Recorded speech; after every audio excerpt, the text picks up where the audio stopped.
সূর্য পশ্চিমে হেলে পড়ছে, পাখিরা কিচিরমিচির করছে। রাজপ্রাসাদের বাগানে ইউসুফ আলাইহিসসালাম হেঁটে বেড়াচ্ছেন, শান্ত ও মহৎ চেহারা।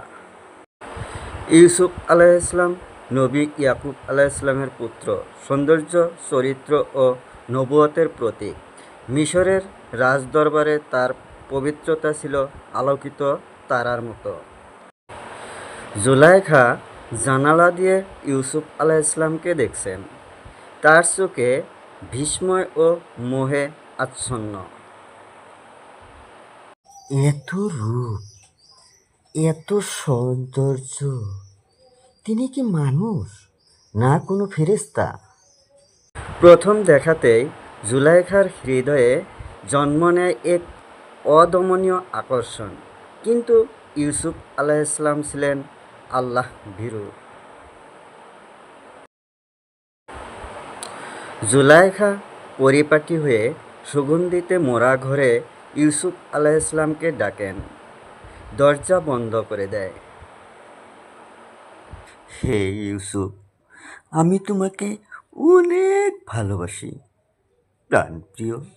এসো, এসো আমায় ভালোবাসো, এসো প্রাণপ্রিয়। দেখো, আল্লাহর ভয় আমাকে তোমার দিকে এক কদমও বাড়াতে দেবে না। তিনি আমার রব। আমি এমন অন্যায় করব না যেখানে আমার রবকে নারাজ করতে হবে। ইউসুফ আলাইহিসসালাম দ্রুত পালাতে চেষ্টা করেন। জুলাইখা পিছন থেকে জামা ধরে টেনে ছিঁড়ে ফেলেন। ঠিক সেই মুহূর্তে দরজায় আজিজ এসে উপস্থিত হন। আপনি না থাকলে উনি আমাকে বেইজ্জতি করতেন, লাঞ্ছিত করতেন। আল্লাহর কসম, উনি মিথ্যা কথা বলছেন। একজন সাক্ষী বলেন,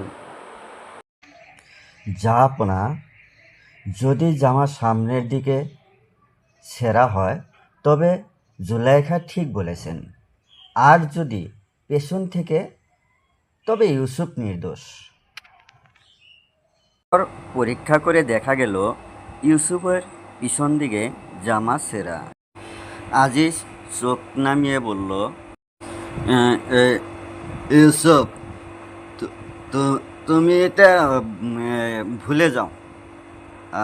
আর জুলেখা, তুমি পাপ করেছ। মিথ্যে অভিযোগে ইউসুফ আলাইহিসসালামকে কারাগারে পাঠানো হয়, কিন্তু সেখানেও তার আল্লাহ ভীরুতা ও প্রজ্ঞার আলো ছড়িয়ে পড়ে। হে আমার রব, আমি একমাত্র তোমার উপরেই ভরসা করি, তাই তুমি আমাকে এই অপবাদ থেকে রক্ষা করো। বছর পর জুলাইখা নিজেই রাজদরবারে উপস্থিত হয়ে নিজের ভুল স্বীকার করে। আমি সত্যি বলছি, ইউসুফ ছিল নিষ্পাপ। আমি তাকে এই পাপে জড়িয়ে ফেলেছিলাম।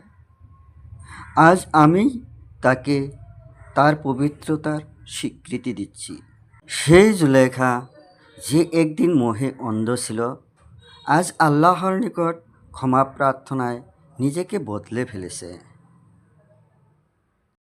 ইতিহাসবিদের মতে পরবর্তীতে জুলাইখা ইসলামের পথে ফিরে আসেন। আল্লাহ তার অনুশোচনা কবুল করেন এবং ইউসুফ আলাইহিসসালামের সাথে তার পবিত্র মিলন হয়।